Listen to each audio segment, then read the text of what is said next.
Hi guys, welcome to another cool film.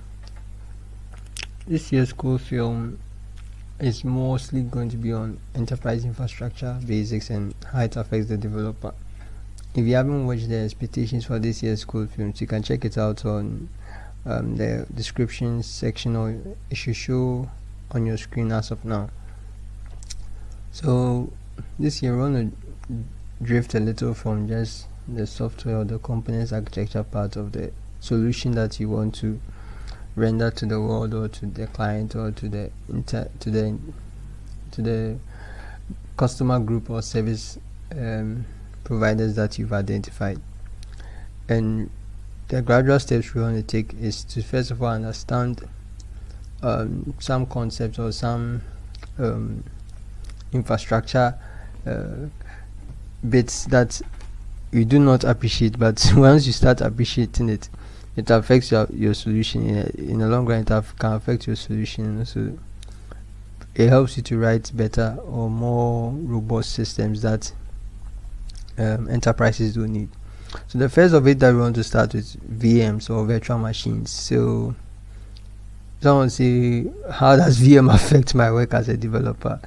Yeah, so you need to know some of these things. So we're gonna walk into the cool film and take a gradual step into it and just enjoy the film. There are a lot of series for this year, a lot of interesting stuff, and we just want to share the knowledge as and when they are being encountered, as out of curiosity, out of exploration, or out of chance too. Alright, so let's just start. So as a developer, you are writing a program, a solution to a problem, and that's you cooked up in your office space. And once that solution is done, it needs to be used by other people. It needs to be used by Jake over here, it needs to be used by Peter over here, maybe it needs to be used by a certain group of people over here, it needs to be used by a different organization, it needs to be used by, you name the customer segment that you want to look at, or the base that you want to throw your solution into. It all depends on what the program you are writing, the problem is going to solve. So we're going to start looking at how to get that your solution that is boxed over here, and where do you deploy it. Mostly you're going to work on localhost or on your box or in your system, and that solution in your box, we are not comfortable with it because at the end of the day, it's not for you. It has, if let's take example, Mark Zuckerberg had cooked Facebook on his localhost and kept it at localhost, we all wouldn't have enjoyed Facebook. So he has to move from that environment to somewhere else, and that somewhere else is where this cool film is going to lead us to. So let's go into our IDE. Let's slide into our IDE and let's just take it a gradual process to understand or appreciate VMs, and it will spark up your mind. Just spark up your mind. Yeah. Right, so I'll slide into my IDE, and I have a simple project here called application, and this is my application that is going to solve the world's problem to poverty, or the world's problem to malaria, or the world's problem to financial exclusion, or the world's problem to bridge more people into the financial net, or to draw more into people into this financial network. Alright, so let's just first of all, as usual, it follows this basic application architecture styles that you know, like MVC, or MVC most of the time for web applications, or SOA applications, service oriented applications, or presentation oriented applications. So we are going to build a simple REST API which follows the MVC architecture, and we are going to develop a solution that just says hello. It's not any complicated or sophisticated design. No, it's just a basic program for us to understand what or why we need VMs and appreciating the enterprise infrastructure. So let's do new. I clicked on this, so we'll do another new. Okay, let's do other. I'll search for package. Package. So I'm going to create my controllers package. com.nothing. Let's say controller. So this is where I house all my business logics, all the logics that we've that has to pertain to modification or creation of the entity or models that affects my solution. So finish, Control S, a new, now create a class. I'll call this class, that's the object. So which object are we modeling? So we are going to model a demo controller, and that demo controller, all it does is, as this name says, is for demonstration purposes. Alright, so if you had maybe something else for your business, maybe payment controller, that means anything in this model or this object handles payment process or business to an entity. Alright, alright, so let's just go back and stick with it. Okay, it's Control Z. That's faster. Alright, so first of all, we'll just go ahead, let it be understood by Spring Boot, because I'm a Spring Boot developer. Spring Boot. First, I'll just give the index into the application, that to start at an index of API. In other words, that's my first directory structure inside my application or my solution. Then I'll make it to be understood by Spring that this is a Spring Bean, so that Spring knows how to make reference to that. And also, we're going to define our simple endpoint or process. So with the method we are going to have is going to be a public method, and in this public method we are just going to say that give me a string whenever I say hello. So say hello is the processing or that handler or that method that is going to be exposed or made available to clients in the world, and we're going to say return hello. Alright, as it stands now, it's just a method, it's just a process, it's just a one of the data members for our object of demo controllers. So we're going to make it available to the world on REST on HTTP. So we're going to say it's going to be located at greetings. Alright, so we've exposed that endpoint to be made available. So this is just a basic application that we've just created, and we're happy with it, we're fine with it, and we're okay with it, and we say it's now ready to go live. It's now ready to move it from localhost over here to consumption by the public, or consumption by the client, or consumption by the group or the sector that we have identified, or the markets that we have identified. Alright, so say hello is ready, and sometimes we want to also handle the response that is coming out, because it's on HTTP. We like to maybe do some modification to the response to actually tell how the server is going to understand what we are saying. So instead of returning the normal string, we can do a response entity and actually see that we return a new response entity, and we are going to have more control over what we are sending to the server. And we're going to see that this response entity is going to pick a string and also going to return an HTTP status code, or saying in that range of the 200 by saying fine, we have what we say, and that's perfect. So in our case, we are just going to say return a new response entity, and once you give this diamond operator, it knows how to make the inferences that is going to infer as a string. If you are not comfortable with that, you just have to actually add a string also, but it actually doesn't really spoil anything, because the compiler didn't complain, because we are instantiating it as a new object.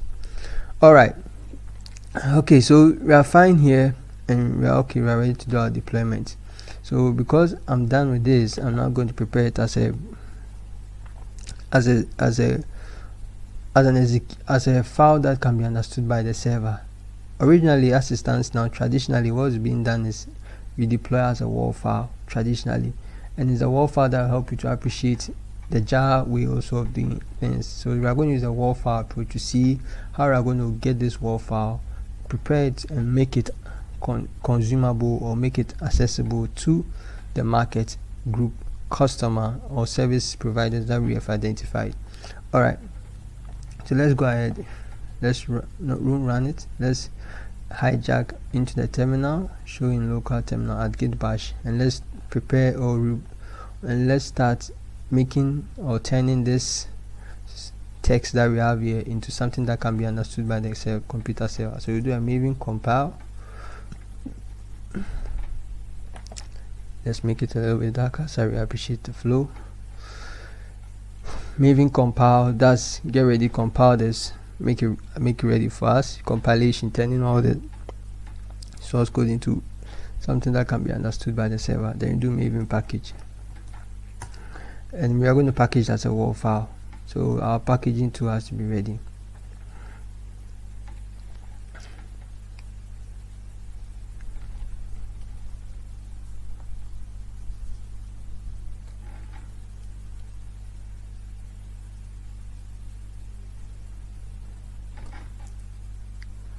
Alright, so it says build is successful, so we are good. So now let's actually go into that directory, show in System Explorer, and we are going to locate that file that has been made ready for us. Because it's a standard Maven project, it's mostly located in our target directory.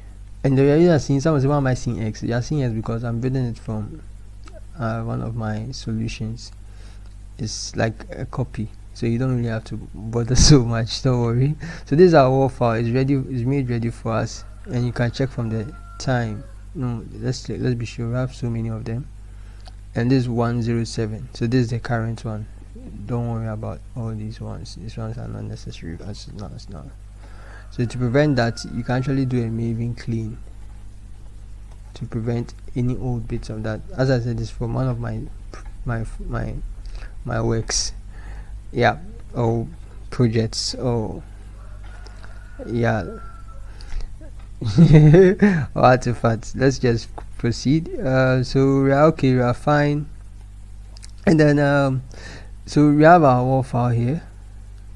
Let's check the time, 1:07 p.m. Right, so we're going to copy this file, we're going to send it to the server. Now let's understand this.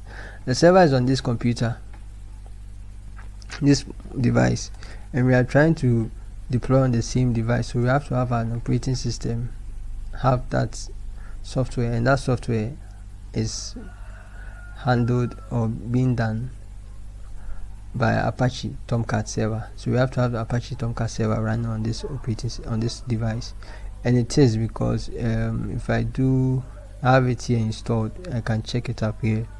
So we're going to move the file, copy to, and then we say choose location, and this is where we are doing the deployment. So we're actually doing the deployment. So we go to Windows, that's how I've been deploying it. We come to Apache, and then we locate the web apps directory. So this is actually doing deployment, and it's a manual process. We're actually picking the WAR file and going to do the deployment. Then later on, we look into the CI/CD aspects of software, of enterprise infrastructure, and also how it's related to the software development. So we've copied it, and now let's go to that directory. Let's have Windows, program files, Apache Tomcat, and then web apps. Let's delete these ones, these are old Java files, we don't need them. Let's have this one. So this is what we've just deployed, and it's 1:07, so like just a few minutes ago. Alright, so 1:07, so it's ready, it has been deployed, and has been available only on this local host, or this device, or this machine, or this host. Alright, so now let's test the application. How do you find out how we can be sure that it's even up? With Apache Tomcat server, there is a manager view or console that you can actually check to know the state of the application. So we are going to log into that. So we are going to do this. Let's go into a new incognito browser and just say http at localhost, and we will resolve it at 8080. That's the default port for Tomcat web server. And someone says, how do I know all this? There are ways of checking that.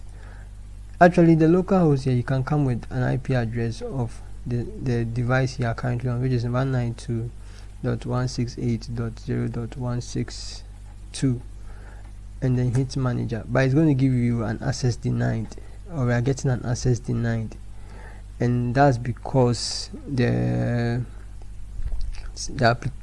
manager application does not allow this IP address to enter his system, and that you can find that out from the manager app itself. When we move to the meta init folder, we have a context file, and the context file shows you the error at the range of allowable IPs. So allow remote address value of 127. So that's the regex expression that you are seeing over here.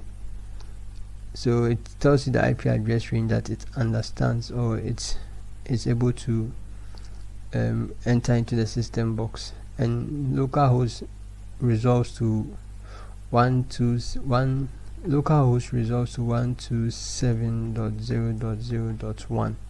So it's able to identify that. So admin and admin. But other than that, it shows you it shows an error that you are not authorized, and it tells you how to go about it and even how to fix it. So if you're having this for the first time, it tells you what the problem is and how to even fix it. So you just go to the manager's context or XML file. The manager is an app, which is this app or web app that has been set up for you, so you can actually see everything that's happening. So that was just by the way. So now let's go into entering the system. We'll enter the password admin, and then when we come here, see the Tomcat Web Application Manager. Then it shows you the application, it shows you the status or status running, start screen, so it's stop, then reload, and you have it. So it says no, not stop is enabled, but it says start, so it's saying true, which means that it is running. So we are fine, we are comfortable. So once you click on this, we have a good response. The response we are getting is fine. We have a good response. We can see something from the server by just telling you that the page that we are trying to go through is not existing. So we are having 404, which is okay. So we have defined our page, our index into the application at API/greetings. So when we do go to greetings, we see hello, and that's how we've defined it. So we are gradually getting into gradually getting into it. So now let's copy all this, and we can actually do away with the -1.0 here. You can change that if you don't like this. So let's go back now, and before we jump into the client bit, let's go to our application and let's modify the response a little bit, because we want to see something more JSON like as REST. So I'm going to create a response object for this. I'll call this one com.nothing, and I'll create a new package.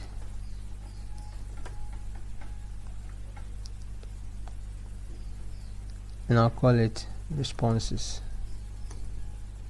and inside this folder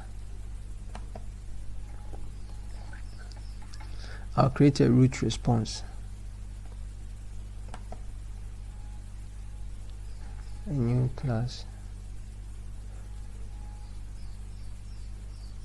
root response. Okay, so root response is the root of our response. The API will have a code. That's when it's performing its operation. We're gonna give it a message or response message. Let's make a message. Then we'll give it a status of the operation that it's trying to perform. Then we'll give it a response. So we want to be able to define a generic response for every call. So we use generics to do that. So T, and then we'll define the kind of response we want to return. Response, so response.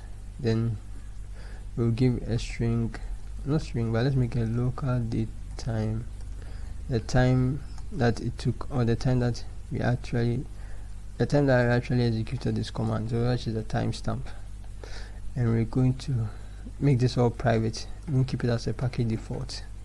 Make all this private.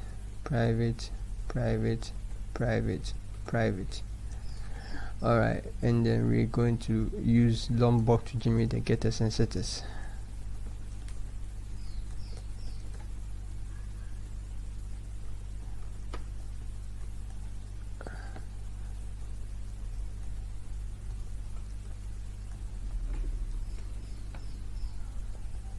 Alright, so let's format it a little. Alright, so we are fine here. So I'm going to now update this endpoint to make sure use of the root response of type string, and we'll do the same over here. Root response of type string, and we're going to pass the necessary so if you want to check the constructors, we have an outline outline view, outline. Sorry, control. Yeah, so we have outline, which will show you all the members inside the class, so you can see our getters and setters. So we are going to use the constructor to initialize or create an object of which response. So it needs an int, string, response, and local time. So you can keep it by the side. And so it needs a string. First needs the code. So we give it a code 200.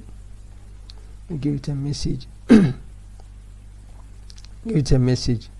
The message will say API call was successfully performed. Then we give it a status of success. We give it a response, and the response will say hello, welcome here. And that's actual response that we want to give to the user. Hello, welcome here. And then we give it the time that it occurred, and the time will be local date time dot now. Alright, so if all has been done perfectly, 200 API calls, still complaining or something, and we shall closing on the brackets. So let's close the bracket for this one. Yeah, our constructor has been initialized.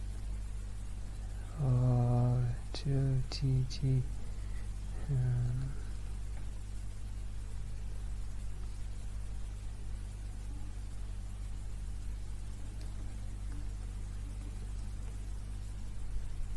Oh, what's the issue?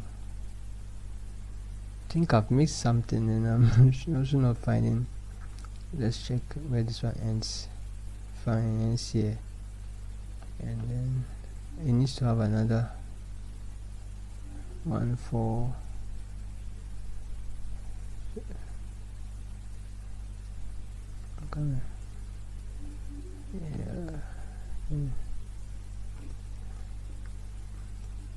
yeah. So I think we missed something out.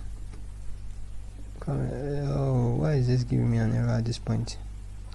200 and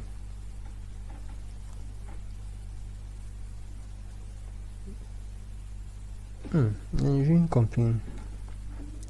Let's just be sure I'm copying the right constructor. So let's copy this. Let's start again. So we have to do this. So this is what we have to do. And then I'll give it HTTP status code 100. And it's left with the response entity.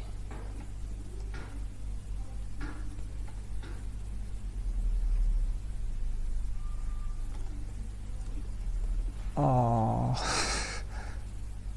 why?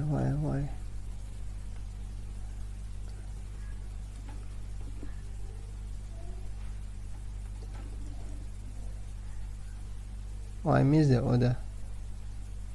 Let me be sure.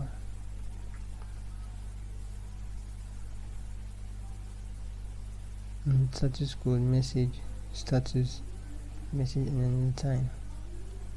Okay, no, let's just start again. Right, so let's start again. So we've closed this, and then we have that. Yeah. Okay, so response entities and string, and so I'm trying to initialize this, so we have to pass a root response and that. Okay, so we'll do it this way. Let's do it this way. Let's go back and let's do it this way. So we'll do it like this and type this.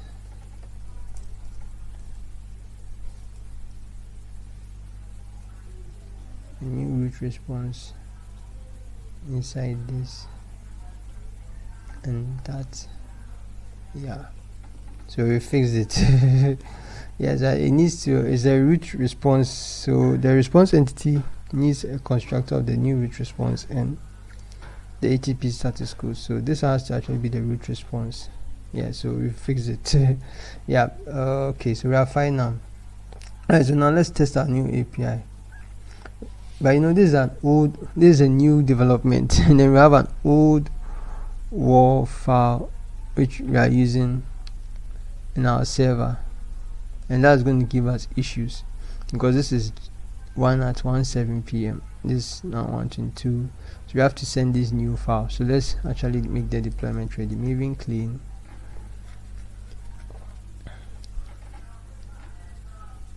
Maven compile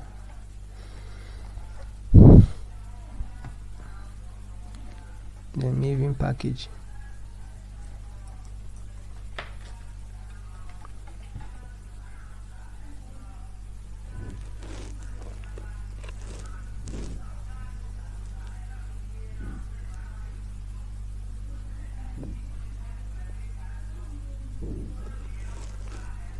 So it says build success, so we'll go back and do the manual deployment again. So later on we'll look at how we do the automated deployment, because this thing can be very stressful. So we now have to go to where we located our file. So let's go show in System Explorer.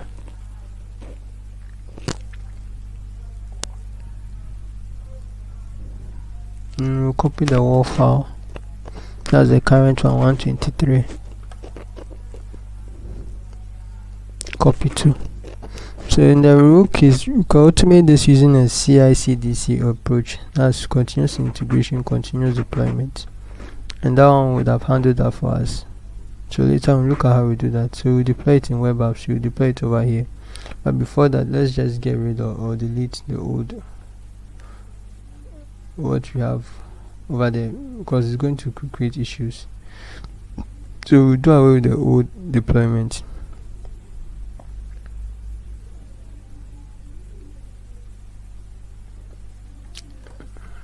Let's get rid of it. Now let's do our new deployment.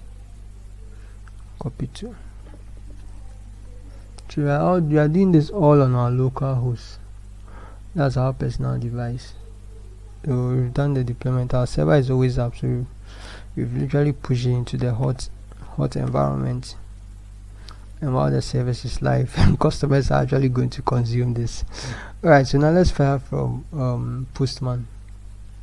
So we'll create a new collection under the technology operations workspace.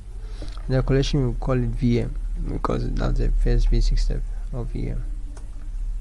Then later on we'll add a request, and this will be demo. So we have to get the server that we are doing this. So we have HTTP as the protocol that we are using to make the communication over a network, and we have the IP address, which is localhost or your personal machine IP address 192.168.0.162.162, and the application is located on the port of 8080, and the application has an index of API and greetings.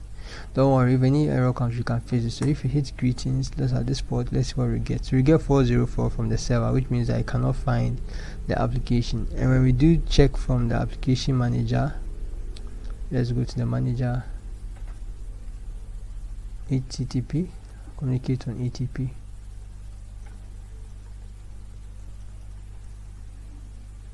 Localhost at 8080 for the port, and the application is manager. It did mention that it's listed on there's HTTP 1.0, so this is the part that we have to use. So if you click on this part, we actually get what we want. So this is it, and that one is coming from the WAR file. That's when you are building and running it. The WAR file becomes your context root. You can change this if you are not okay with it. You can actually make those changes. So you can add a field called final name, so then make it $project dot artifact ID, if I'm right. here. So this will change the name for you. So artifact ID.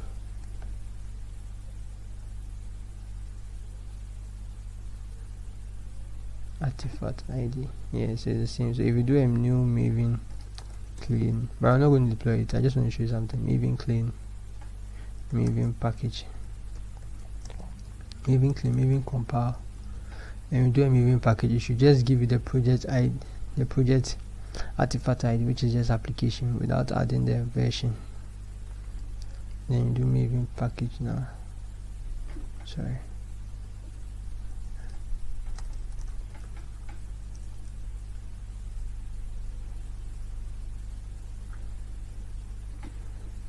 Okay, so you do see it in the final build file that will come, that the WAR file will just be application as to 1.0 that we are seeing over there. So now it's now application, final one says building WAR file application.war, and that's the final WAR file. If you go into target, you would see it as, let's refresh this, application.war. So if you do a new deployment now, you should just show application.war as to the name. So let's copy and paste the context path that we copied from the manager. So the manager says is this, so we copy the path.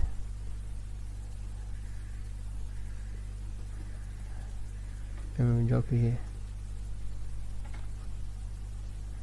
If we hit enter now, let's do a get for that. We have a new response. So it says hello, API call successfully performed as a message. Status response is hello, welcome there, and then the timestamp of this activity. So this is perfect. This is what we just need. So now we'll just run it with a new deployment that we just did. So let's go to the web apps and let's do the new deployment. So we'll get rid of the 1.0 that we talked about that we have over here. So target application.war, copy. We are doing the deployment, manual deployment, drop it at the web apps and we make sure that it's deployed. So once you put it here to expand, once it expands, means that it has been deployed and the server is already hot. So we're actually doing it like, it's a hot zone deployment. My personal machine. So once that's done, let's just change it to application. So we can check that from the manager too as well. And you see the manager identifies application. So we just make it application and copy it.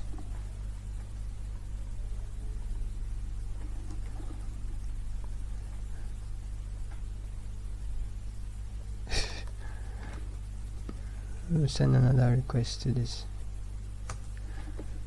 That's fine. So API call successfully performed. So we are good. The changes are applied.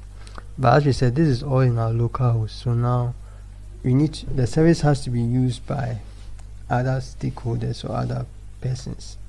And this whereby in this corporate world, it could be needed by this office or this department or this unit. It could be needed by anybody outside of this office building, someone in his car that is driving, someone on his motorcycle that is driving, or anybody in this building or this organization may need the application.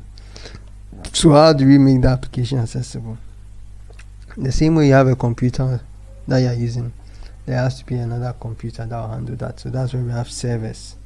So the servers that you have will help you to create a virtual machine. And the virtual machine that you are going to create is that's going to help you to deploy your services. If you have no servers that you have listed here, I don't know how you're going to deploy it unless you run it on localhost and do other things, which is in another code film. But as it stands now, because these ones are computers that have been dedicated to handle such resources, handle such connections, handle such specifications, or handle such throughput that has been designed for it, or the clients or the number of people that it has to talk to, is all going to be done by a server, and this server has a lot of memory and it serves a particular purpose. So just imagine having 144 terabytes and all these dedicated server resources is going to be used just for maybe one department just maybe just accounting department, it's not going to look nice because everybody can just go and dump anything inside. But if we can create virtual machines out of those 134 terabytes, accounting may need it, but accounting is maybe in this country may need it, accounting in another country may need it to another branch, so it gets populated all over, and you're not buying more servers to do that. You're not buying more. It's like you're not buying more servers to do that. You may have a number of them which are fixed and may need to scale it up later on, but as we have one that is dedicated, we can actually create some more virtual machines out of that. So all this may be for one country, Ghana, not several of them being for a country, Ghana. All this for just one country, Ghana. And in this one country, Ghana, we have virtual machines or the similar to the same server concept also being created to handle different units, blocks, different groups, different markets, different workforce or labor units that the organization is serving. Alright, so that's domain of all this virtualization, computation, and some of Dockerization. We'll look at all that later on. So this is just the basics for the understanding. So we are now going to learn how to create a virtual machine on our existing machine, but in the real world this is going to be done by a professional server administrators or server administrators or virtualization engineers, and they are going to take their time, configure all these servers in one rack as a dedicated computer, install an operating system on it, and do the necessary details or the necessary stuff that has to be done to it. It's just like having a fresh computer. Alright,